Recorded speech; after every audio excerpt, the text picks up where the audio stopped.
Hi everyone, welcome to the podcast. Today we're joined by someone I've known for over 10 years, Dr. Phil Glasgow. So thank you very much for joining us, Phil. Yeah, it's really good to be with you this afternoon, Andy. Great. So you're someone I've always wanted to sit down with and talk to you about your career. So can you just talk to me about your decision as to how you got into physio? Is that something that you were always keen to do?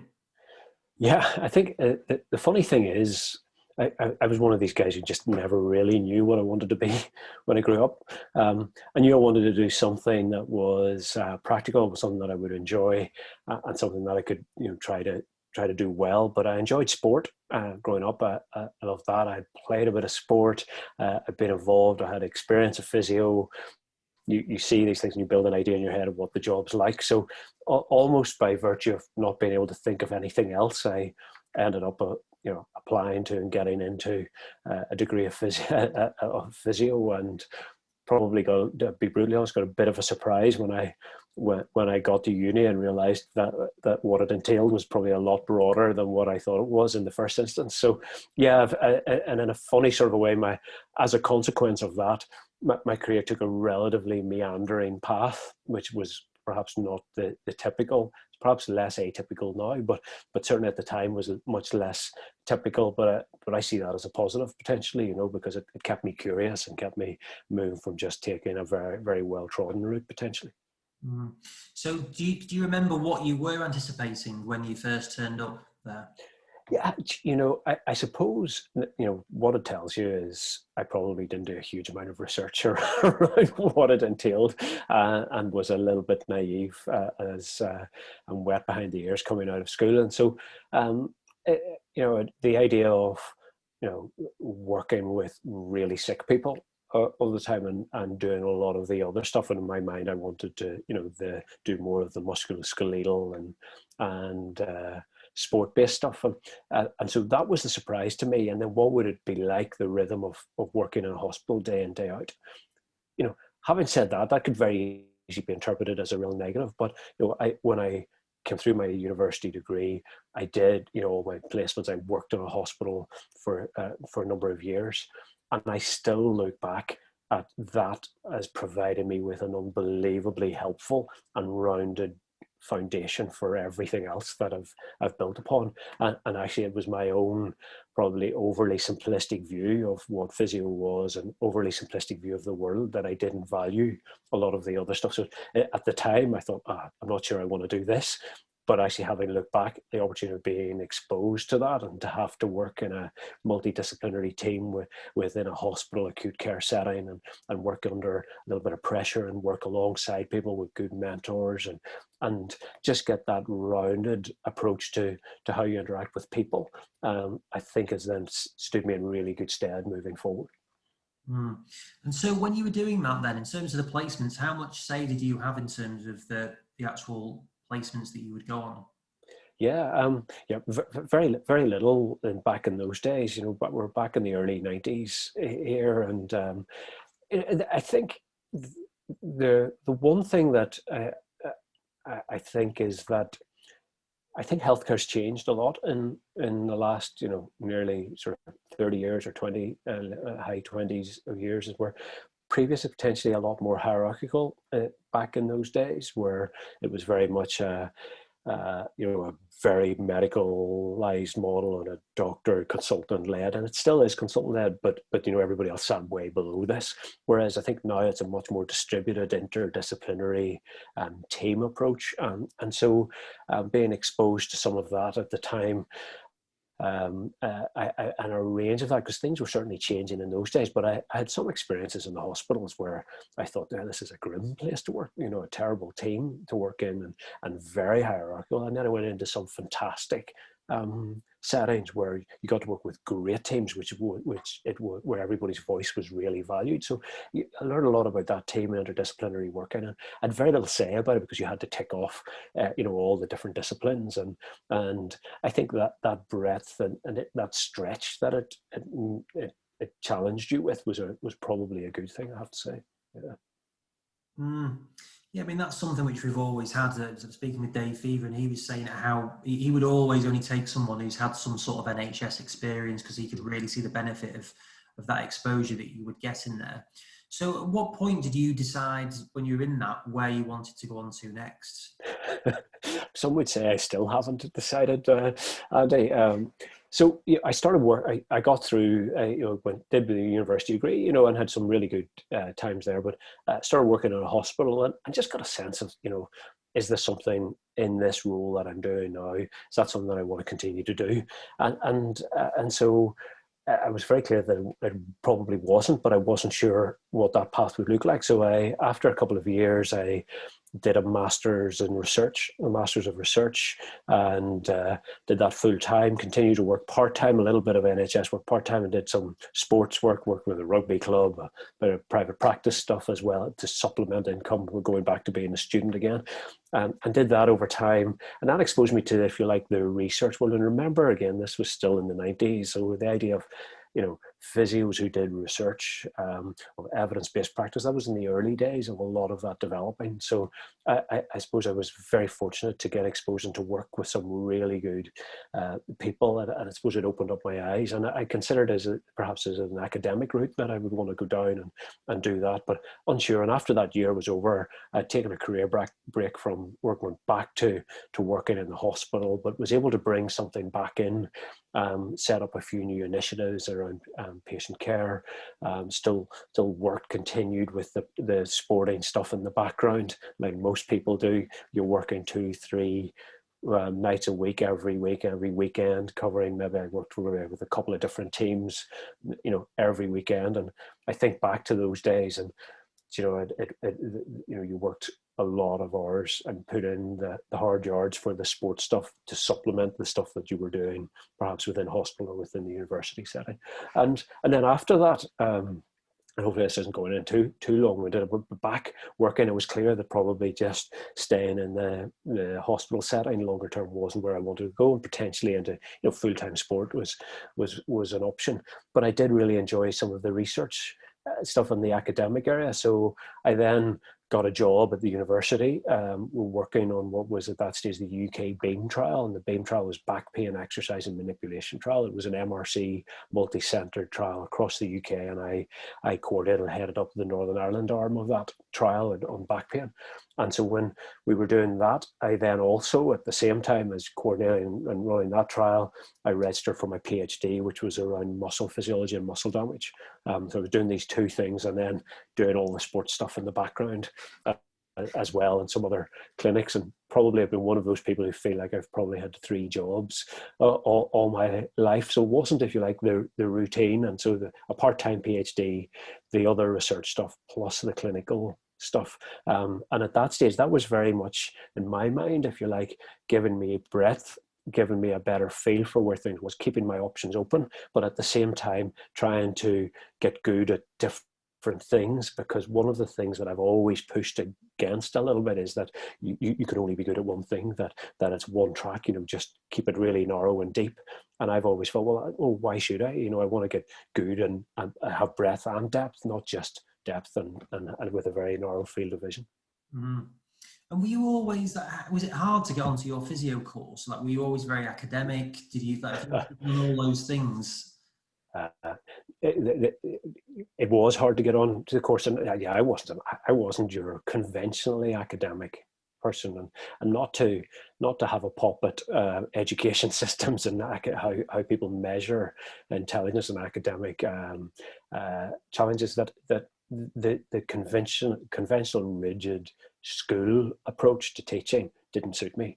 It really didn't fit with my style of learning. And it was actually only I got into it. Was really difficult to get into the physio degree. I went to Ulster University. It was really difficult to get in, but I got in, thankfully, probably by the skin of my teeth, if truth be told. But was only when then the responsibility lay with me, and I had a bit of control over how I engaged in my learning, that there was something that people engaged you and trusted you, and that you could find different learning styles, that then I started to engage in something with a view to how can I get really good at this, as opposed to ticking boxes just to pass an exam, which I always felt was a bit of a waste of time.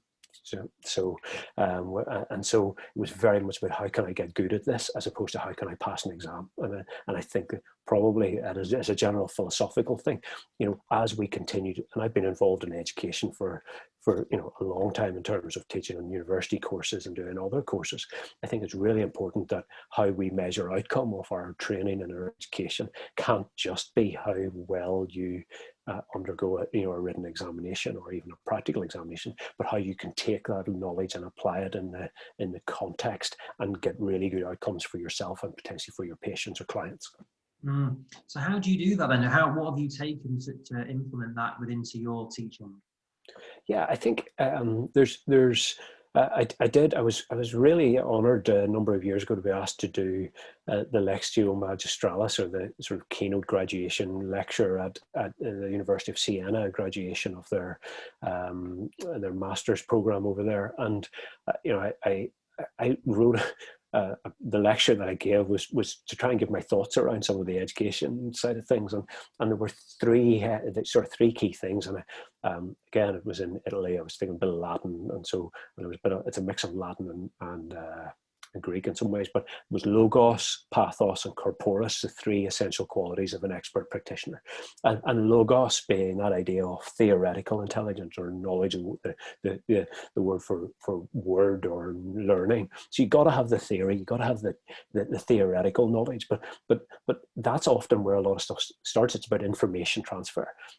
I think we recognize now information is a really easy thing to get, particularly today. We're information rich society. It's online, it's everywhere. So actually information is really easy to get.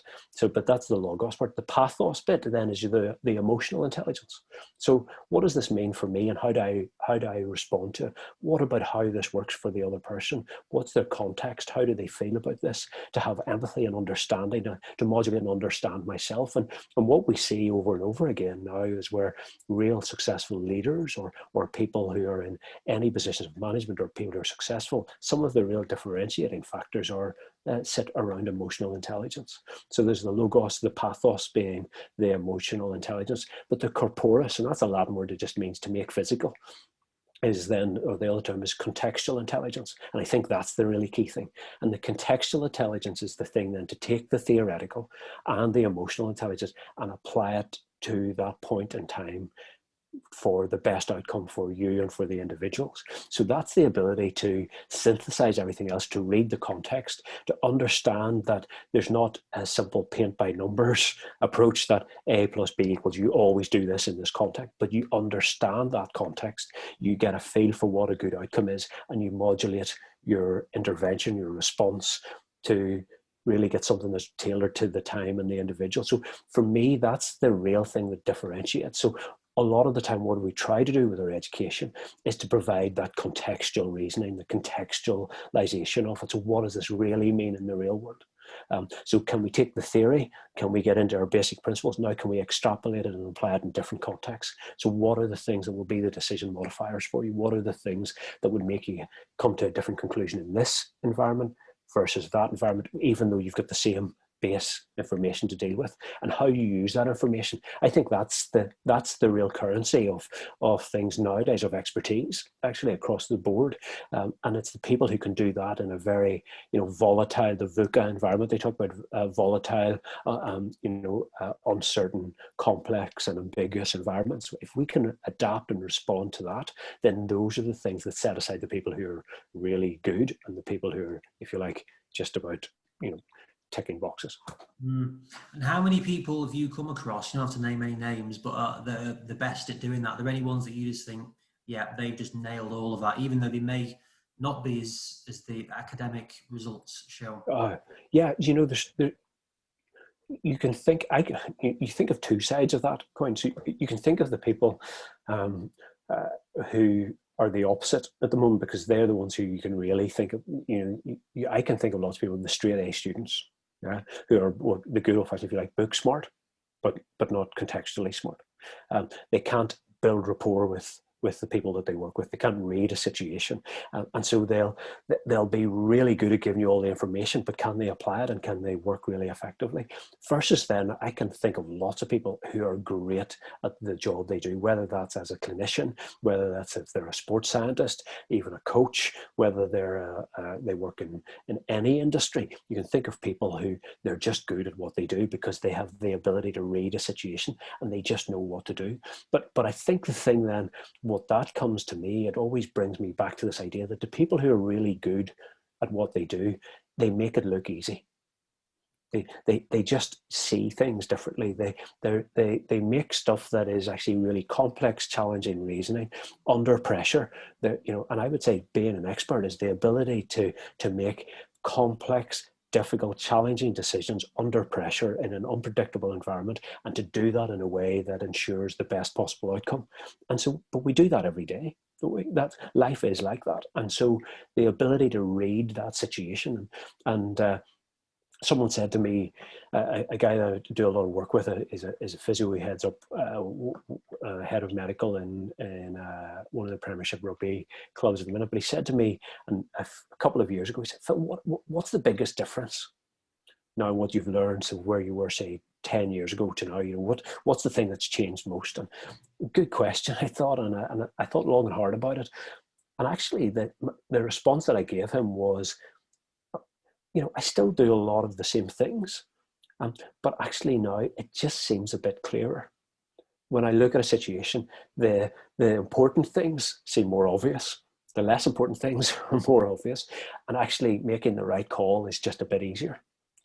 And so I think as we get better over time and we build expertise, it's not necessarily always about building greater theoretical knowledge, but it's about the ability to improve our clarity and are thinking to say what's important and what's not important. What do I need to give my attention to now? And how does that relate to the decisions that I need to make? Yeah, that's a really interesting perspective, because you can apply that to any walk of life, can't you, really? You can be totally the whole board. So when you're recruiting people then, because again, we've been recruiting recently, you're always looking for that combination of things. How do you assess that? Yeah. So, and that's great. Really great question. But the one thing I would say is that's going to be the thing that makes the difference between whether someone gets recruited or not recruited. And I've been involved in a lot of recruitment over time. When we did the role and chief physio with the team GB, and Rio, when we were doing the recruitment for the team support team there, along with the BOA, we spent a lot of time recruiting people for all their major games, or similarly into some of the work that I do now. The first thing that I would say is, your technical expertise and the CV and the courses, they get you into the room to get the interview, but they are not the things that get you the job. They're really important. So I'm not I don't want to undermine they're important. They're really important. But the difference will be actually who you are and your ability to do that stuff. And so I think there's a few different things. One of the things that we did in the selection process leading up to Rio 2016, and it's, I've done various things along these lines, but there was one thing in particular that really stood out for us in what was a very extensive recruitment process. And we said to candidates, we're going to ask you 4 questions here. And in 4 minutes' time, you will have a maximum of 4 minutes to answer these questions to a camera. We're going to film you. And then as a panel, a reasonably wide group of panel, we'll look at these and we'll get a sense. And here are the 4 questions that we asked. We said, who am I? Where am I? Where am I going? And how am I going to get there? Who am I? Where am I? Where am I going? And how am I going to get there? And do you know what was fascinating? Most people, when you spoke to them around the recruitment process, they say that was absolutely the worst part of the recruitment process. They hated it because there's no script, there's no right or wrong answer. Yeah. And they found it really challenging. The vast majority of people were done in about 2 minutes, and so they didn't talk for a long time.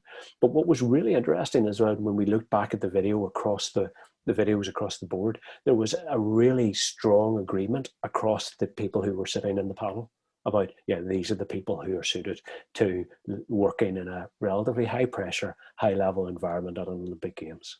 Because the people who know who they are, people who have a strong sense of who they are, where they sit, what their strengths and their weaknesses are, where they want to go, and they've thought about how they want to grow themselves. And so that I think is a really important factor. The other way that we assess this in terms of recruitment is that it's very much, for me, looking at, if you like, scenario-based, contextual-based questions or scenarios. So looking at things that start to bring into account things like performance. So you're before a World Cup semi-final, somebody gets in, your captain gets injured. Well, he comes and talks to you about certain factors. What do you do? And so talking through how you respond to that, what your thinking process is, describe the contextualization for the taking into factors performance, what other people are in the team, what the position is, what functional tests you'll do. You don't have time to do a big thorough clinical assessment, for example. Taking into account all of those factors so that there's a sense of your own place in a team. You understand that, how you make decisions, how you keep in context the protecting the health of the individual whilst maximizing performance, where you understand that if you jump to conclusions too quickly, what that might take. Can I get information from other sources that will help me make better decisions? And an awareness of that and knowing what to pay attention to. I think those are the things that I'm really looking for in recruitment, to get the best possible people into a role. And the final thing, I told you I answered questions in a long-winded way, and then the final thing, and this is something that is difficult to really articulate, and people can, and I know it's really subjective, but the other big thing, if you're certainly working in a sporting environment, it's about fit. You can have all the expertise, you can have good clinical reasoning skills and the ability to make good decisions, but there's something about how do you add to the team? Will this person's presence add to the team, or will they detract from the team? So what do you bring? And what it isn't, and this is often where it gets confused, I think, what it isn't is that you have to be the same as everyone else in that team. It's not about having more clones. I think that's a terrible idea, because you get this echo chamber where you reinforce sort of bad habits. But actually bringing people who will add potentially something new or add to the energy of the team. They're just people who you will enjoy having good, generative interactions and discussions that move things forward. And in order to establish that, you get a feel for that from certainly interview with people, but it's really important to take time to have really proper, honest, open conversations with lots of people that person's worked with before. Mm-hmm. And if you see common patterns and feedback coming, you know that's probably what's left. And I often talk about, you want to ask, what wake does someone leave behind you? Just as like when you're on a boat, you see the wake coming out the back of the boat. When people move through their career, what wake do they leave behind? And there's two sides to every wake. So there's they produce these results, they're really expert on this, but then there's the other wake as well. How were they with the team? How were they with the people? And you need both. You need a smooth wake on both sides, I would say. Difficult, isn't it, to find that? It's very interesting. I mean, we've just done personality tests with all the team, and I would say we're a very close-knit team. We all get on well, but when I was looking through the results, you could really see there was a gap. So we were looking at execution, strategic thinking, influence, and relationship building. And what you think you are, you don't always turn out to. That was very interesting. But we identified a very clear thing that we missed, which was in execution, of just focus, getting things done, and really nailing it, and trying to find that. I agree, those missing links, that's what you actually do want. Yeah. So the personality test, do you incorporate that into things? Yeah, I think it's getting a really good feeling. And, there are lots of different tests out there. And, we've done Insights, been, the really big one. There's lots of others as well, isn't there? And we use one called One Smart World back with the BOA, and I still use that. We use a couple of other inventories that we might use. And, I don't think there's one test that gives you all the answers, but, they're all better than nothing, and some are slightly better than others. but I think it's really important then to take time to then go, where are the gaps within the team potentially? What are the appropriate strengths? And so, using the sporting analogy, if I've got a football team, what type of player will complement the style of play that we play? Where are the gaps here? And we don't need all centre forwards, or we don't need all centre backs. We need to have people with different sets of skills, and to recognize that that's a really good thing. And then the other thing that really helps with doing some of the profiling stuff that you talk about is that then there is a better language and an understanding within the team of each individual's strengths and perhaps the areas that they're not so strong on, so that you recognize that people behave in certain ways, or that when they do certain tasks, that's in line with their preferred strategies for working, as opposed to being about who they are. Because sometimes it can be then a difficult conversation to talk to people about their style of working, or perhaps where there is in real world, we get potential conflict arising within teams. But if you've got a language around working, then I think that's where those profiles are particularly important, to help give a language and to open up discussion, so that we have better understanding of our own strengths and perhaps some of our blind spots and other people's as well. Mm. Yeah, and we're talking about members of staff, so your medical team. But what about the actual athletes that you're working with? That you must see very different personality types there as well. Oh yeah, it's brilliant, and that's where, again, I think the good practitioners have the ability to flex their style appropriate to their client or the athlete that they're potentially working with. The rugby player, not to become caricatures of people, because obviously there's huge variation. But if you think of what image comes to your mind if you think of the prop forward in a rugby team versus, for example, a triathlete. So, they're different people. One's a team sport. They've different morphology. Often very different personalities, and so understanding and recognizing that, and recognizing that there's nothing pejorative about that. It's just recognizing difference, which is a good thing. And so I think where we start to understand the athletes that we work with, what their preferred learning style is, what their preferred ways of communication are. When we get to understand, we've talked a lot over the years around a proper biopsychosocial approach, where we actually look holistically at the individual. So what is their context socially, but what is their preferred way of working? What is their style of learning? Who are they as an individual? And once we take into account those sorts of things, it's an enormously important thing then to say, what do I need to do, or how can I help you be the best that you can be on the field or on the track or whatever, and what strategies are best suited to you and tailored to you. And so I think this cuts across everything and every walk of life, is that we've got to take time to understand the people that we're working with and how we can get the best out of them. Yeah, no, it is fascinating. So that'll take us nicely on to your time at Sinai. So do you want to tell me how that opportunity came about? Yeah, I think, Joe, going way back, it doesn't feel like a long time ago on one hand, but it feels like a lifetime ago on another. And those were the early days of setting up the Institute network across the UK. And at that stage, based in Northern Ireland, they were initiating the first stages of setting up the Sports Institute in Northern Ireland. And I had a private practice that I worked in. I did some other sports-based stuff. I worked at that stage part-time for Ulster Rugby, a professional rugby team, and then the rest of my time was in private practice. And a number of athletes were clients of mine within the private practice. And I can recall when they were setting that up initially, they put in place some coaches, and they wanted to set up some clinics as part of the institute. And so a number of the athletes said, well, we see Phil, he may be an option.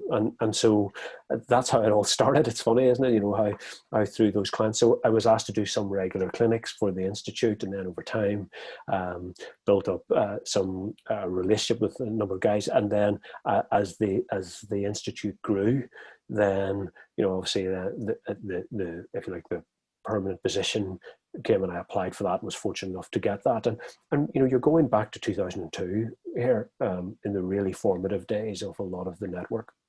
And so the ability to come in and to shape something from the ground up, I think we were working around making do with limited resources before we had a purpose-built facility, and having to work innovatively with, back in that day, the head of S&C was an Australian guy called Phil Moreland, and a few other people working together to come up with really good ideas and to start to build a system. And, you know, I always had in my mind, you know, that I wanted to help build or contribute to build something, be part of a system that could genuinely compete at a world class level, and that wasn't just about doing enough to get by.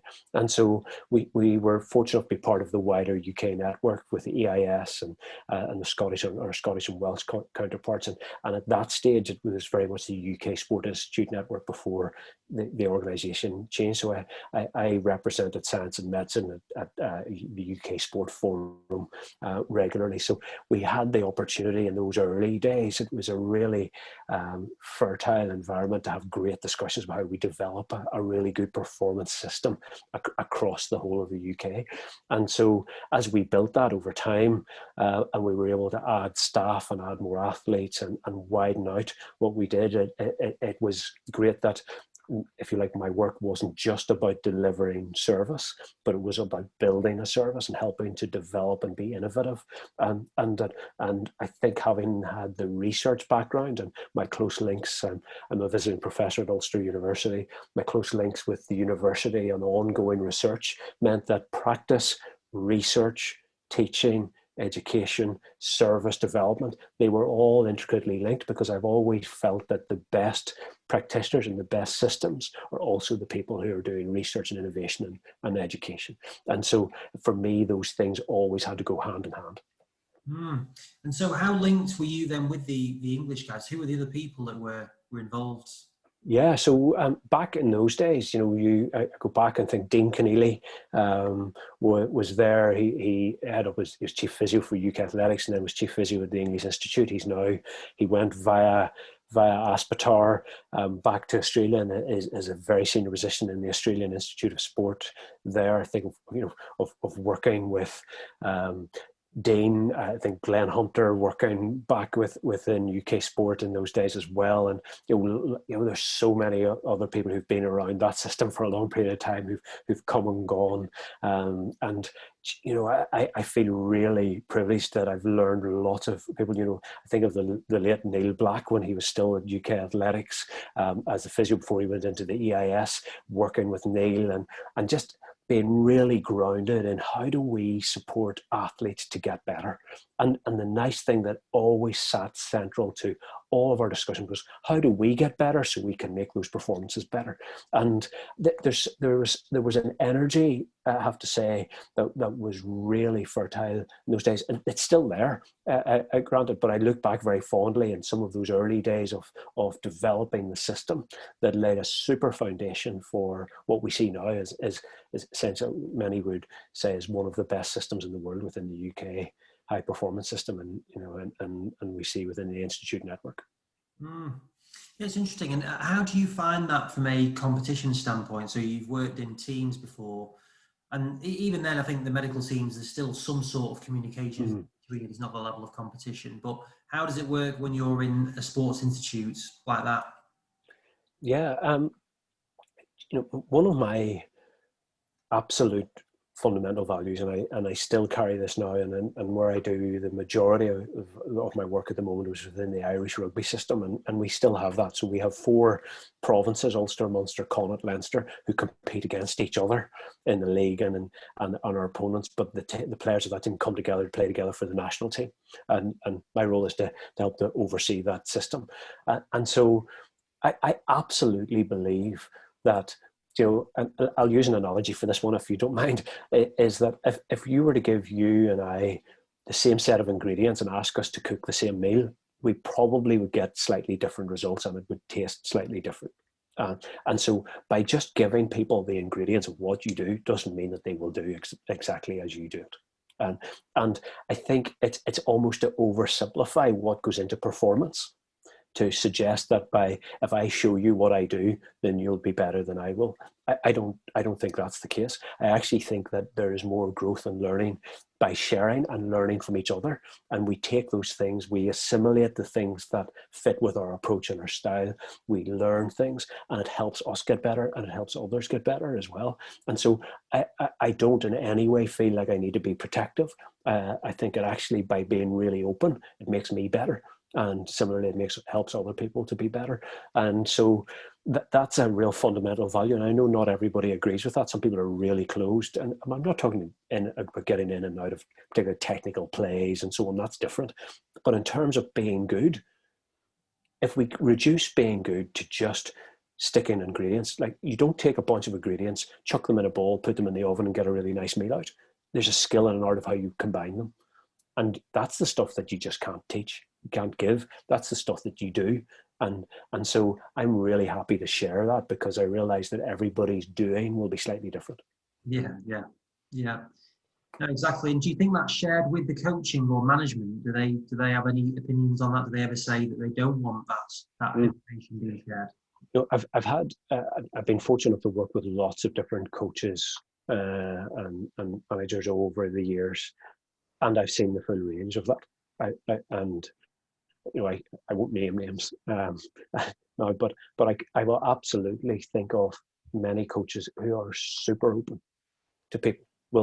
Are really happy to have anyone in, and see that as a real positive because, you know, certainly what I think as well is that by having people coming in and work with me from in my sphere of work and helping to share my knowledge or teach, that I get better by doing that because it helps me think about what I do and what I think about. Similarly, I learn from other people.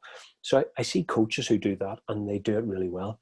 I also know many coaches who are really closed, super closed, and they won't let anybody in at all. And it's as if, and I think one of the advantages that I probably undervalued previously was that working in an institute across multi-sports, working in an Olympic environment across multiple sports, even working at a governing body level, going across different teams, I get the opportunity to see lots of different examples of coaching and teams, you know, in any given week and over 6 months, I see lots.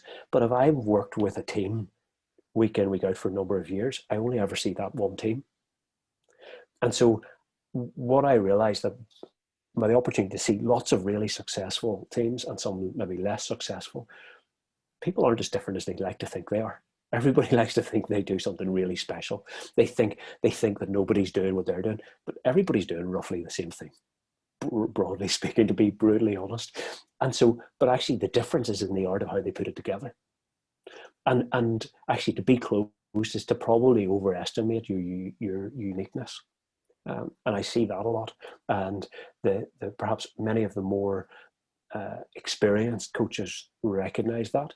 And I would really encourage people, practitioners, to get an opportunity to see different sports, different approaches. You know, if you've only ever just worked in football and nothing else, then do you suggest that football's got all the answers? Is there anything outside of football that might help you to work there? Absolutely. Similarly, if you've only ever worked in rugby or athletics, there's so much to be learned. And actually, I think that's been one of the things that I'm most grateful for, is the opportunity to work in lots of different environments so that I'm able to pull a lot of that together and take the best out of it. And so for me, being open is critically important. Have you ever come across anyone, whether it's an athlete, whether it's a colleague or anyone at all, who you just thought, wow, they are just impressive? Doesn't have to even be from the physio or medical aspect. You just thought they just get it and they're quite inspirational. Yeah, do you know? I think we meet people who are clearly really good and masters at what they do, and having interact. I think I can think of a number of coaches that I've worked with. Do you know, actually, I think at the moment, with Irish Rugby, Andy Farrell is the head coach for the Irish national team. Andy's a really impressive individual in that he's been there, done it as a player. He gets what it's like. He sees things. He's open to engaging and having good discussion, I think, and he has an ability to be able to just read what's required at that moment with those people. So that's something I've experienced in the last number of months really well, and been really impressed by. What I've also seen as well is that working with various athletes at times who, isn't it always the case that the people who are best in the world are the ones who are probably the most humble about stuff, and the ones who will always look for ways to get better? And I remember, a number of years ago, I used to do a bit of regular work consistently with out in the States with Sprints Group and guys like Tyson there, and Tyson used to consistently just say, how can I get better every day?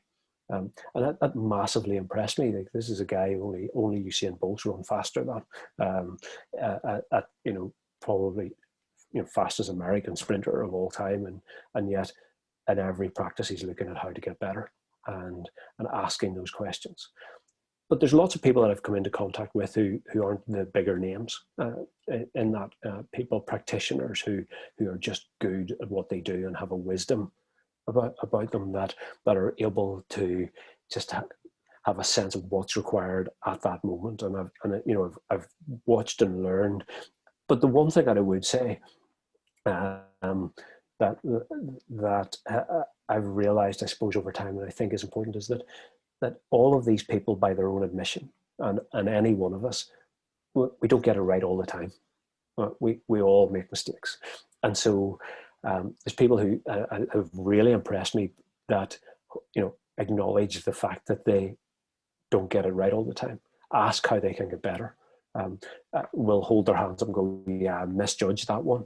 And sometimes we have built this idea that the people who are really good and really successful, they just have it all sussed.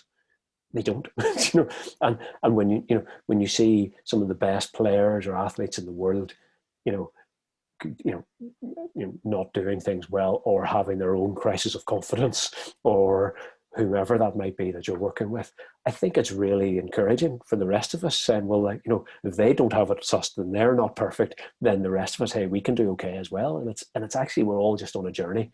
I'm just trying to get a little bit better every day, and it just becomes a little bit clearer every day. And so by doing that and working with people over time, I think what I really learned is that don't be afraid of not quite getting it right, and actually don't be disappointed when the people that you think are great and have it sussed don't always measure up to some of your expectations, because they probably don't think that they're perfect either. Yeah, no, I think it's right. I think it is, if it shows a self-confidence, doesn't it? If you're able to say you don't know everything and you're always trying to improve on things. I think totally. That's really fascinating. So who else was on the team with Tyson Gaben that you were working with? Yeah, so that days we had Veronica Campbell Brown was there, Keston Bledman, it was part of Lance Browman's group out in pure athletics in Florida and Claremont there. So those guys. What was really useful and really nice about looking at some of those guys is actually their baseline of what was good was just a notch up from everywhere else. So I can remember standing on the track one day and hearing the coach saying, guys, if you want to run 9.8, and 19.7, then this is what you got to do. It was the first time I'd been in an environment where people were talking about if you want to run 9.8, but before it was, if you want to be able to break 10, that was a good thing. These guys were going, well, you got to run 9.8. If you're not running 9.8, then it's not there. So it was real for me. Isn't that the thing when you work with the best athletes and the best teams, what is good is just up a level. And so it goes back to the good old sort of the first person when Roger Bannister broke the 4-minute mile. You know, it wasn't too long before the next man broke a 4-minute mile, and it was broken a number of times after that because it could be done. And whereas if you set some limits on what you think is achievable, then you know that's probably going to be you'll self-limit. But actually working in an environment where the expectation and the level is up a notch, that's fantastic. It's such a great place to work because those stretch targets to say that's what I'm aiming for. You know, those are the environments to work in. And do you think that improves you as a medical professional as well then? Oh, 100%. 100%. And I think that's the big thing. And, you know, and as you say that immediately, I think, you know, the best athletes and the best coaches challenge you to get the best out of you. You know, I used the analogy recently with someone that, you know, sometimes I feel a little bit at times we have great practitioners working in various environments. And it's a bit like Microsoft Excel. Most people will use between 5 and 10% of the capability that Excel can actually do. It does all this other stuff, but we never go near it. We have lots of great practitioners working in different environments, and they're probably getting used a bit like an Excel. They're getting 50% of what they could actually bring of their potential capability. Can you imagine if we were able to maximize all of that for our athletes? But it's the really good athletes that challenge, why are you doing this? How can you make me better? Rather than me leading it, they push you to make you better, and you push them, and you have this great environment where actually it's uncomfortable at one level, it's challenging, but it's a privilege because then you get to be the best version of what you can be. It absolutely makes you a better person. And if it reduces, you know, to us just being there to, you know, change the tires, if you like, then you know, that's not an environment that I would want to work in, and it's an environment where people probably are not getting the best out of themselves and the wider team. Yeah, it's interesting. So in a previous one, we interviewed Dave Hancock. So when he was physio at Chelsea, tells a story about he actually was replaced Dean Keneally in there, and you had challenged him over something, and I think at first he was very sensitive to it, but then was like, actually, no, I'm going to really show him what and that's the reaction that Mourinho wanted. So yeah, no, I think it is very interesting. And do you think that your response has changed to that? Like when you were a young practitioner and you were working with an athlete or any patient, have you changed the way that you would respond to that challenge? Yeah, I think, you know, I suppose one of the biggest differences is that, you know, there's that old, I can't remember the name, you maybe be able to remind me of. Do you know that thing, that curve, you know, what you think you know and what you actually know, type of thing over time. And there is that thing that the older you get and perhaps the more experience you get, the more I'm sure of is that of what I don't know. Yeah. And I'm actually more comfortable now to have those discussions around, let's try and figure this out together.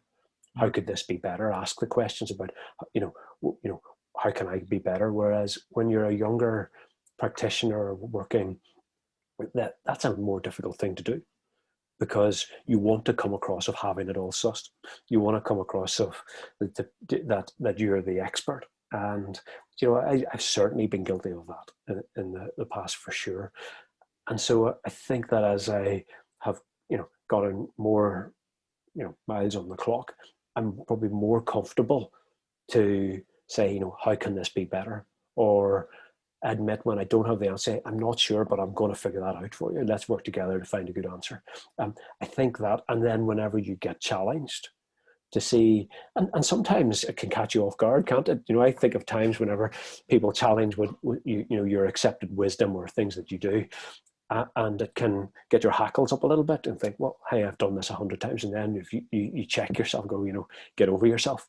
You know, actually, there's real learning in this. And one of the things that I've done in the last few years is I've completed, you know, diploma in business and executive coaching. And so I do some executive coaching, but I've also been coached as well. And one of the things that I've really taken away from that, some of the education around that, is the things that provoke the biggest response from you is often a place where you get greatest learning.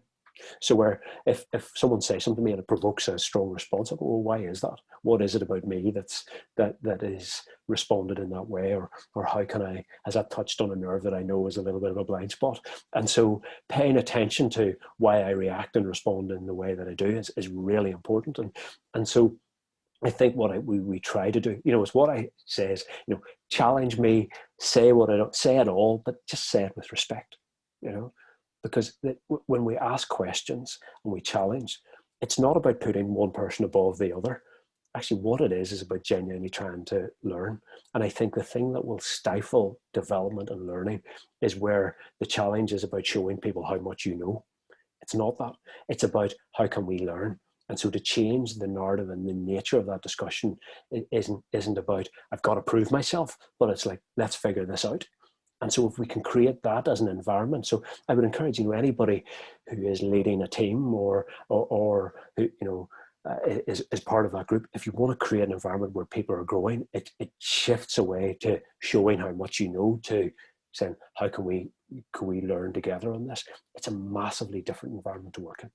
No, I think that's really interesting. So, in terms of you doing that business coaching, was that something you've always wanted to do? Is that business coaching within your profession, or is that just to anyone at any point? Yeah, it's to anyone. Yeah, and in terms of something I've always wanted to do, I think there's unbelievable straight lines that can come from working as a practitioner into that. And if you think at its basic level, working in physio. Um, as I mentioned, working back pain, I worked in chronic back pain for a long period of time, trained in cognitive behavioral therapy way back, and I worked a lot about the biopsychosocial approach and then working with athletes and helping them buy into plans and work together to come up with a solution to help them build a rehab plan and return to performance and help build performance plans.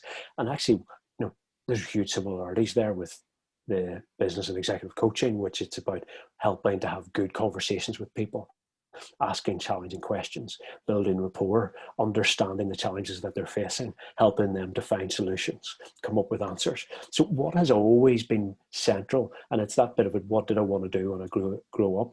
Actually, what I want to do is to be useful and to help people to be really good. That actually sits at the heart of what I want to be. Yeah. And so that can be as a physio, it could be as a manager, it could be as a team lead or a coordinator of medical services, it could be as a business coach. But at the heart of it, it's actually just about me being really good at what I do and helping other people to be the best that they can do and have that ability. And so in that sense, there was a real natural fit, and it was an easy sense, and it's added another, if you like, layer and a bit more breadth and some extra skills that I'm able to bring to whatever circumstance. So I'll use it daily in my work when I'm having conversations with lead physios or heads of medical or different people and helping to do mentoring and development for them. I'll use those coaching skills, but then I'll use them in a very strong business setting, in an executive that has got nothing to do necessarily with sport whatsoever. Because No, it's just about people being good. yeah. No, I think it's a fascinating area, and I think it's definitely good to open your mind to a lot of this. And there's so much information from that self-development aspect of things. It's good to bring it across. So on that note, we've talked a lot about psychology. Very interesting. What would you? I'm genuinely so interested in all of this area. What if you could give one bit of advice to someone who wanted to get into physio or any sort of medical area? What would that be? Yeah, if it's an area that I think you want to get into, the key thing is for me is to building strong intentional collaborations, and network is really key. I think I've touched on the fact about getting breadth and depth. It's not an either or, and I think too often we've talked about pick your area and just become the expert in that, and you go super deep. Or have lots of superficial connections, just because your connection on LinkedIn or I follow you on Twitter doesn't mean that it's a connection.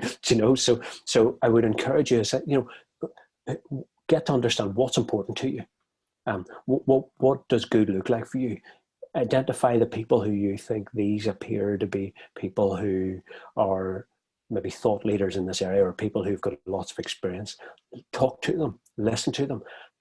I think one of the downsides in many respects that we had starting off in those early days was that there hadn't been a high performance system beforehand, and so there were some great people around, but we were still really immature in the system. I think now there's lots of people with lots of years experience, so identify people, speak to them, listen to their wisdom, find a good mentor, a good or a coach that will help you work through what's important, and help identify some of the next steps. I think that's really critical for you. And the other thing is, don't be afraid to put yourself out there, and actually to work really hard. I mentioned about working three, 4 nights a week and every weekend.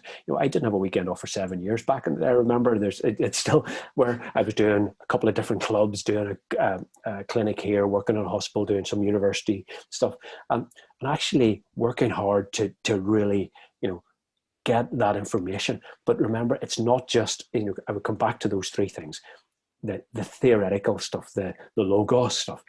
Learn about yourself and learn about other people, and then think about ways in which you can help to contextualize that to get practical experience. So it's not just getting lots of head noise, but look for opportunities to get experience, volunteer, get internships if you're starting off, and try and do that in different environments, because it's amazing the number of people that I now come across that I potentially came as an intern or worked 10 years ago for a short period of time, and now they're in senior positions and elsewhere, and it's fantastic to see.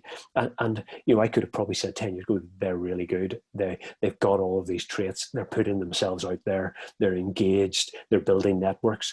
They're going to do really well. Mm. No, well, I think, again, all the stuff that you've said doesn't just relate to that medical area anyway, does it? Mm-hmm. It's completely transferable skills and applications. So I'm not trying to do a pitch for you here, but if people did want to work with you on any of this stuff, because I think it's genuinely fascinating, how would they get in touch with you about that? Yeah, I mean, there's a number of different ways that if people did want to get in contact with me, obviously you'll find me on Twitter at Phil Glasgow, and LinkedIn. Feel free to contact me and message me in that way. I'm doing a little bit of work now with HPDN Global in terms of some mentoring work there as well. So and if there's ways that I can help point people in the right direction, you got to pass it on, and we get a lot of things from that. But I'm more than happy to chat with people, and if there's ways that I can help from a system or an individual perspective, then that's something that I really enjoy, and it's probably where my practice and my day-to-day work has shifted, certainly over the last number of years, around helping to develop people, to develop systems, and to help with that idea of helping find solutions to complex, difficult decisions. Well, I've already got a few people I think would definitely be interested in that, so we'll speak about that off camera. Of course, no, that'd be good. Well, Phil, that's been genuinely fascinating, really interesting, all of that topic about psychology and everything else about your history. So thank you very much for joining us. And we hope to have you back on at some point as well. Great. Thanks, Andy. Really enjoyed it. Thank you. Thanks, Phil.